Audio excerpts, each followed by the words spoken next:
It's Window Wandering Wednesday here on the Joe Show, which means we're going to open up windows from around the world while I talk about the latest headlines in business, science, technology, and startups. We got stories like quantum batteries. We got stories like vertical farming. We got stories about GoDaddy being evil, about Apple not meeting with Tesla. We got the SEC filing against cryptocurrencies. We got a TikTok musical. We got octopuses punching fish. And I'll do a deep dive into a single ingredient company that was just acquired for $100 million. That's a 97% profit margin. Let's wander. It's the Joe Show. As I mentioned at the top of the show, I'm going to open up some windows from around the world and just talk today. If you're not familiar with it, just sit back, relax, enjoy the smooth jazz and the information that I find to chat about.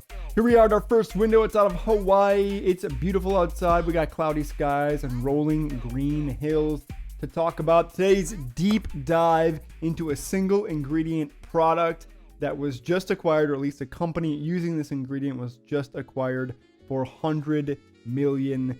It's often in niches that are the real money makers, they say. Take Procter & Gamble as an example.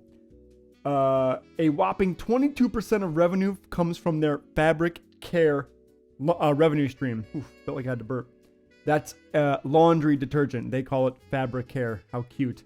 That's $2 billion a year, or 3% of their total sales come from Tide Pods alone.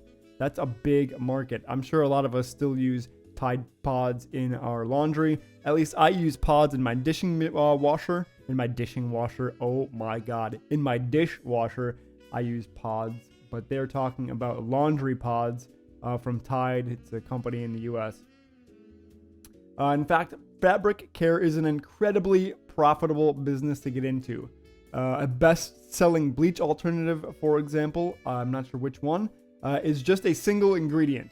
That's a 97% profit on this single ingredient alone, and it's a simple ingredient that's an alternative to bleach.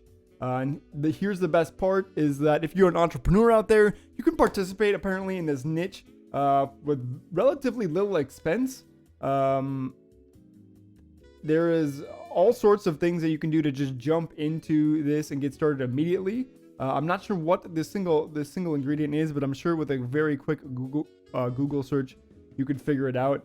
A company that did this, they did a laundry strip, meaning instead of a pod, so like this pod covered in plastic that you put in not plastic, but water soluble plastic, that you put into your washing machine. Instead, they just made a strip, so you just put the strip in, and that's it. They led this company to generate $30 million per year. Another company sold this single ingredient product to Unilever, so their company got so big that they sold it, and Unilever bought them for $100 million, as I mentioned before.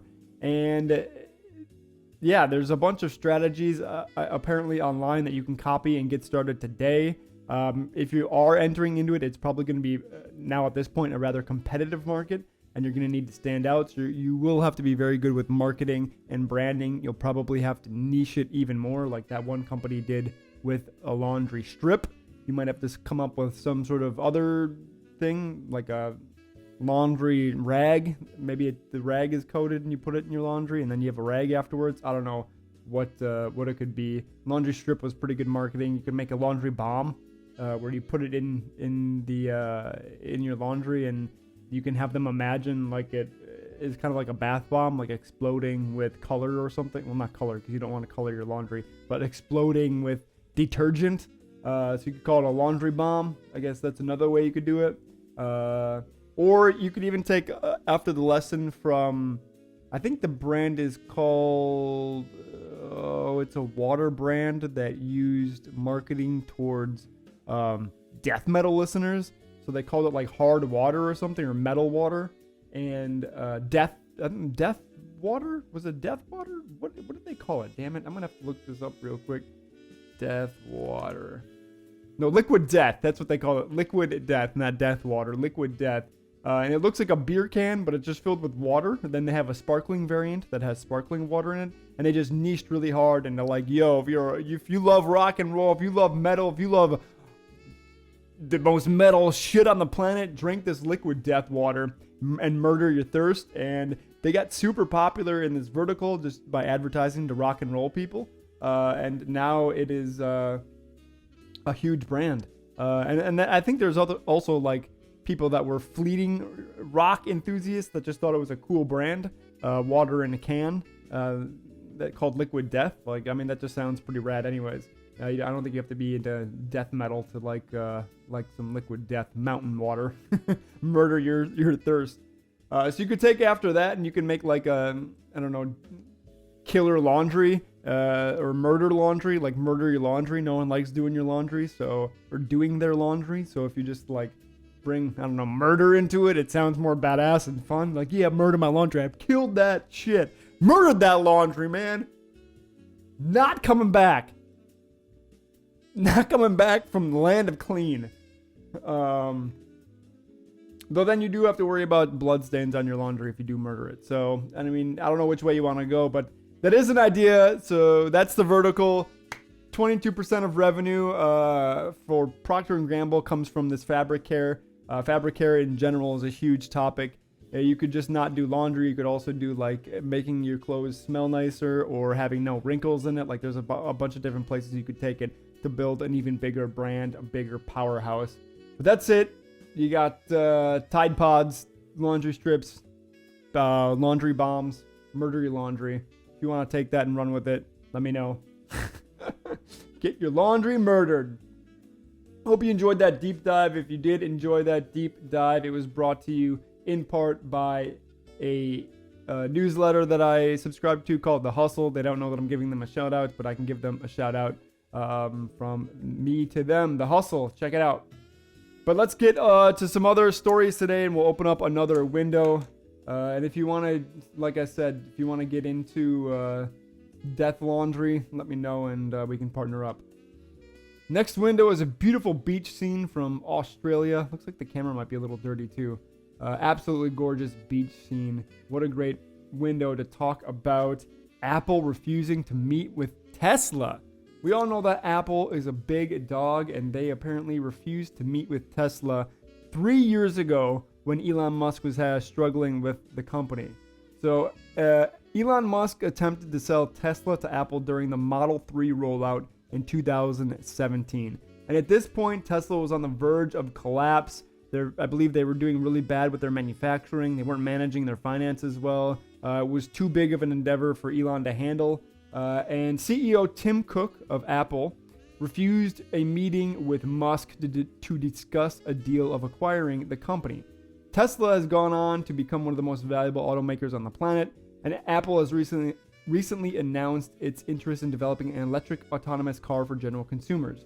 It has been developing a lithium iron phosphate battery that is more compact, resulting in lighter batteries with increased potential energy density, meaning they hold the charge longer.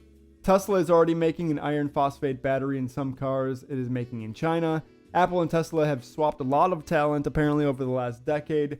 But back then, Tim Cook was not interested in helping out Elon Musk. And I have a sneaking suspicion that Tim Cook did not want to help Elon because he acts like such a fool on the internet and in the media sometimes, calling people pedophiles and like doing, I don't know, going on Joe Rogan and getting high. If you're not into it, like I support it, go get high on Joe Rogan, whatever. Open up your third eye, have a good conversation. But Tim Cook was probably not a fan of his antics, and I'm guessing mainly the Twitter stuff, where he misbehaves a lot of the time. And he just did want to no part in the company. And also it goes to show that Tesla, for a long time was being not well managed by Elon Musk. And you can probably go back in 2017 and look at pictures of Elon where he's a lot thicker. He looked like he wasn't taking care of himself. He was probably very stressed, eating poorly because Tesla was, as we just said, on the verge of collapse. And it also led him to some unconventional funding for Tesla, if I remember correctly. He did some weird stuff back then. Maybe I'll have to look it up and do a report on it on Tuesday one time. But yeah, I have a feeling like maybe if founders raising money act a little bit better, you can get meetings with big time investors or acquirers a little bit easier. Something just happened on the window. I don't know what that was. Looked like somebody came and squeegeed the camera. I don't think that's what happened though. But I'm going to keep it on the beach scene while we talk about quantum batteries, since we just mentioned them. This phosphate battery from Tesla and Apple doing the lithium iron phosphate battery. There's another company called QuantumScape. They developed a solid state battery which is twice as energy dense as lithium ion. So while Tesla and Apple are making this lithium ion battery, we got another company making this solid state lithium metal battery that can charge to 80% capacity in just 15 minutes. 15 minutes to 80% capacity? Dude, that's incredible. Because batteries, you might not think about it, but batteries are extremely important and a huge, huge business. Batteries are in all of our electronics. They power almost all of our things, and we need them to be charged like that. We're also in a rush nowadays that we're always charging our phones. So we want them to hold the charge longer so we don't have to charge them. And we also want them to be more energy efficient so that we don't have to charge them up. And so that we don't have to use them so much to wear them out in order to dispose of them. Because disposing of batteries is also a huge problem. But their battery has nearly double the energy density of top commercial lithium-ion cells.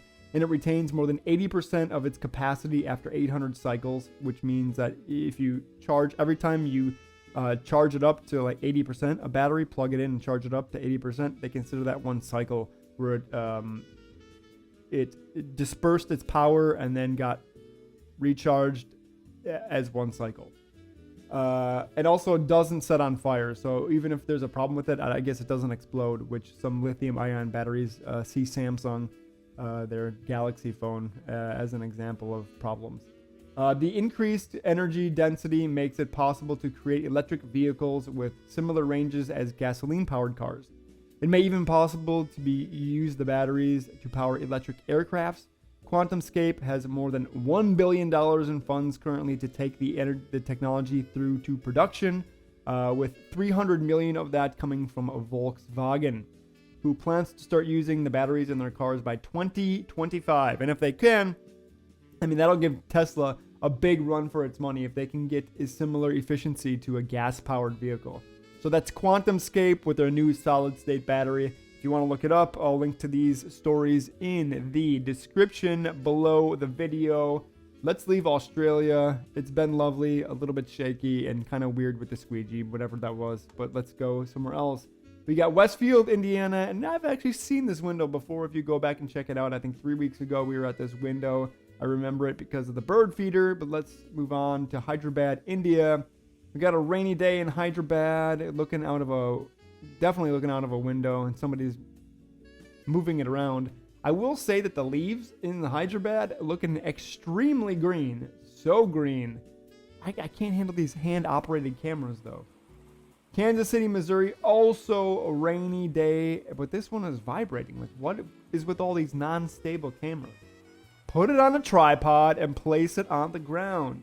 Also, you'll notice we got a little Christian cross up at the top. We're going to move on from Kansas City into Mateo, California. This one is a stable cam. Nice backyard view. Someone's lime green umbrella. Okay. Let us grab the SEC filing against Ripple. If you're not familiar, Ripple is a quantum currency. It's not a quantum currency. It's a cryptocurrency. And the SEC, the Securities Exchange Commission, has filed a lawsuit against the San Francisco-based payments company Ripple. It alleges that the XRP, which is their trading symbol for their crypto, XRP, has been and continues to be an unregistered security. Ripple sold XRP into the market without filing a registration statement with the SEC, which meant that it never provided investors with information that companies are usually required to provide. They just didn't do that. This resulted in an information vacuum that benefited Ripple and the people with the most control over it, aka the founders. Ripple received legal advice about the matter as early as 2012 and ignored the advice and elected to distribute XRP without registration. So XRP, if you have any Ripple, maybe now's the time to move away from it, as if it gets regulated by the Securities Exchange Commission, it will definitely either not go up as quickly or will lose some value before it bounces back. But yes, the SEC, the US government finally taking action against cryptocurrencies. This also is one of the benefits of blockchain in the fact that nobody knows who actually invented blockchain. There's some guesses, but no one has claimed it. No one has come forth and said, yes, I invented, or not blockchain, Jesus Christ, Bitcoin. No one has come forth and claimed it. Therefore, it cannot be regulated because there's no front man attached to it. And it's also so distributed at this point between all the different miners that it would be very hard for anybody to control it or hack into it at this point because it is so distributed.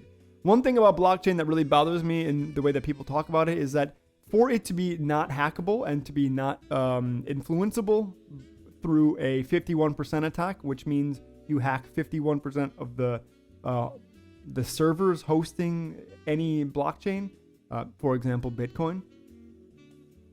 For a hacker or for a new blockchain to reach this and become, quote, unhackable, you have to reach massive scale, which Bitcoin has done, but a lot of these other ones have not. A lot of their nodes, they only have 100 or so nodes, which is not as hard to hack into. So very interesting to see the SEC finally taking action against cryptocurrencies, and I'm sure that there'll be other ones coming down the pipeline. So if you were looking to get into Ripple, maybe you want to second guess that one. We got GoDaddy wins the 2020 award for the most evil company. GoDaddy recently sent its employees a fake email informing them that they had received a $650 holiday bonus. How nice. That doesn't sound very evil. However, the email was a phishing test devised by GoDaddy to see if employees would click the link for their $650 holiday bonus. Employees who clicked on the link were then required to take a training course on social engineering. Phishing tests are normal, but they don't usually involve promising employees fake money. I'm of two minds on this. One, this is a totally legit phishing attempt. However, using the guise of a holiday bonus when people are trying to buy Christmas gifts or, whatever, pay off debt during the holiday season, and taking advantage of that just feels kind of wrong. So shout out to GoDaddy for being super evil on that one. I've had friends who've worked at GoDaddy in Phoenix, Arizona, and I can confirm that this is not the only evil thing that GoDaddy does at all. So screw off, GoDaddy. Mateo, California, we'll see you later. Let's move on to Hamilton, Ontario. We got a view of a window. Usually I think that we're looking out of the window, but this one is a view of the window with a desk in front of it. Oh, and a lady walking around. This is the first time I've seen really somebody in the house with the camera while it's on. Is she just going to come over here and paint? No, she's going to take a sip of coffee. And then she's going to get down to some art. No, she is. Wow, she's going to keep us company. Oh, now she's got to move the hair out of her eyes. Oh, this is hilarious. Sure, let's just watch her paint while we talk about technology. Let's do it. While we talk about vertical farming. She looks like somebody who'd be into vertical farming. Full disclosure, we actually have a vertical farming company at the business builder that I work at that I'm very excited for. We can't really talk about it too much right now, but it's very exciting. 2-acre farm run by robots and AI has outproduced a 720-acre flat farm. So that's a 2-acre farm built vertically against a outdoor farm that's 720 acres. Vertical farming indoors allows farmers anywhere in the world to grow food all year while using 95% less water and 99% land. Again, because I'm knowledgeable on this topic, that's only if you're doing it right and you have your shit down. It doesn't always use 95% less water. You actually have to know what you're doing to be able to accomplish that. And if you're doing aquaponics versus hydroponics versus what's the last one? Hydroponics, aquaponics, and oh my God, why am I forgetting the last one? There's one that mists. There's one that has just water running underneath the roots, and there's one that actually uses a combination of that with fish. I can't remember what the fish one is called. Maybe that is aquaponics. There's hydroponics, and then not coming to me. It's fine though. Indoor farms can be located anywhere, and they cut down on transportation. This is true, which reduces CO2 emissions and prices for customers. Plenty is the egg tech startup that builds these indoor farms using AI and robots. It has already received $400 million in investment capital and has a deal with Albertsons stores in California to supply 430 stores with fresh produce, which is interesting because Albertsons isn't generally known for having the freshest food or the best prices. So shout out to Albertsons for partnering up with Plenty and trusting them with their agriculture. I think that's rad. But definitely look into vertical farming if you're looking to get into a startup. I think vertical farming is a really cool niche, and also is helping the world move in a good direction. As we just saw here, we're reducing CO2 emissions and all sorts of stuff. And now let's get to the story that everyone has been waiting for since the top of the show, and that is octopuses punching fish. We all know it happens, but now finally scientists have proof that octopuses are punching fish. Scientists have documented multiple occurrences of octopuses punching fish, and it seems that octopuses primarily do it for not political reasons. Yes, octopuses are doing it for political reasons. They don't necessarily agree with the fish around them, and so they punch them. No, practical reasons, such as banishing a fish from a hunting group. But sometimes there appears to be no immediate benefit to the actual behavior. Octopuses and fish sometimes hunt together to share the spoils, unless that octopus wants to show off its karate skills. We got some videos of this happening. Let's see if I can place this in our window here. Maybe. No, I can't. It's not gonna happen. Damn it. Because I got a video of the octopuses punching the fish, and it is awesome. Maybe next week I'll have to work on getting that video of the octopus punching the fish into this. Yeah, or I'll try to get it. Maybe it's on the screen right now of the octopus punching the fish. It's pretty rad though. The fish comes around and just the octopus punches the shit out of it. It's like, get out of here. This is my hunt. Octopus. We'll move on to another window, a last window here in Moscow, Russia, in front of a nice red looking building, very modern red building. Looks good. Yeah. Doesn't look like Moscow. Not how I would imagine Moscow looking, but in a way, yeah, kind of it does. The architecture on the sides of this building look like a castle. You look at it on the right and left side, at the top, it's got like rivets. Kind of looks like a castle. Pretty cool. Last two stories here are TikTok musical. If you're not familiar with TikTok, I don't know what to tell you. You got to check it out. It's the biggest social media platform on the planet right now. It's definitely getting bigger than Instagram. A lot of Gen Z is on it. It's their platform of choice, but it is linked to China, so it is kind of a weird dichotomy here. We already know how powerful Facebook is because of the Facebook Pixel that they have, and TikTok last year introduced the TikTok Pixel, which I've talked about.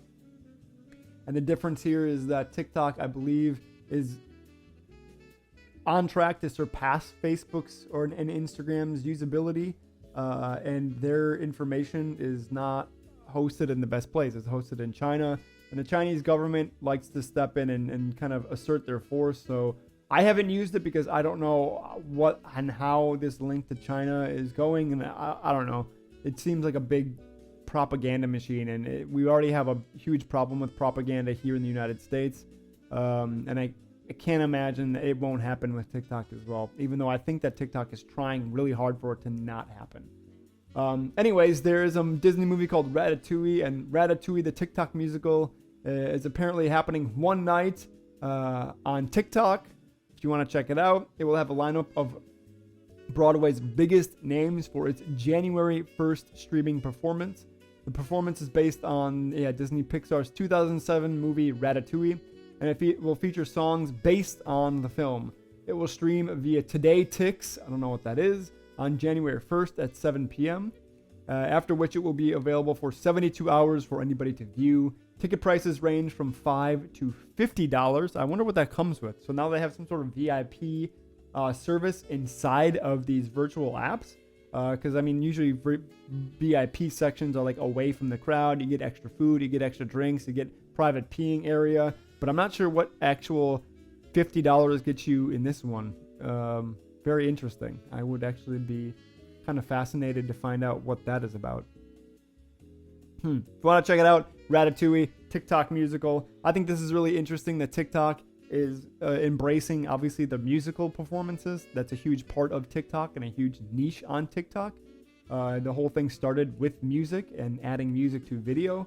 And now they're moving into some sort of live production, I guess. Maybe not live. It just says it will stream. I would like to know if it was live or not. If it is live, that's pretty radical, and it's really, I don't know, changing the way that music is being consumed and enjoyed all over the world. I don't know what this means for live concerts. I don't think live concerts will really go away. There will always be a place for live concerts. Just seeing something in person and experiencing that artist in person has a certain charm to it that I don't think looking at my phone or my computer screen can capture ever. You don't have the energy of the people around you. You don't have the energy of the crowd. You don't feel the heat of the fireworks. You don't see the lasers in the air. It's just different.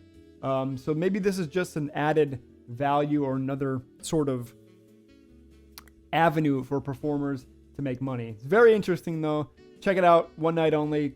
Ratatouille, the TikTok musical. I'm very curious to see where it goes next because it's definitely going somewhere else. And last but not least, we got Boston Dynamics. We all know that they were just acquired by Hyundai. And this week, they released a video of their robots, the Boston Dynamics robots, dancing on a dance floor. It is a crazy video that, features them. They look like these lifelike dancers. And honestly, they put a lot of human dancers to shame. It has their bipedal robot that can do backflips and gymnastics. It has their quadped robot with Spot that can walk around and open doors. And then their like more warehouse-oriented like moving box bot that has wheels. Almost looks like a Segway. And I'll try to put up the video here while I'm talking off to the side or behind me. Because it is really something to see. And at points, these robots look like they're computer generated or CGI. It is pretty incredible what they've done. And I remember seeing like their first videos and being like, wow, this is really impressive. You can kick the robot and it doesn't fall over. And now they are not only self-stabilizing, but they can dance and move and open doors. And I mean, we put some artificial intelligence in them and it's over. I would also really be interested to know if they could use these like robotic legs for a person and give the person a better robotic leg. Not sure. But Boston Dynamics. Sprinting, running, gymnastics, backflips, opening doors, washing dishes, everything. And now they're dancing. Probably behind me. I'll probably get the video in there. So enjoy that. You can hear it. They're dancing to the song, Do You Love Me? Bum, bum, bum, bum, do you love me? Bum, bum, bum, bum. And that's it.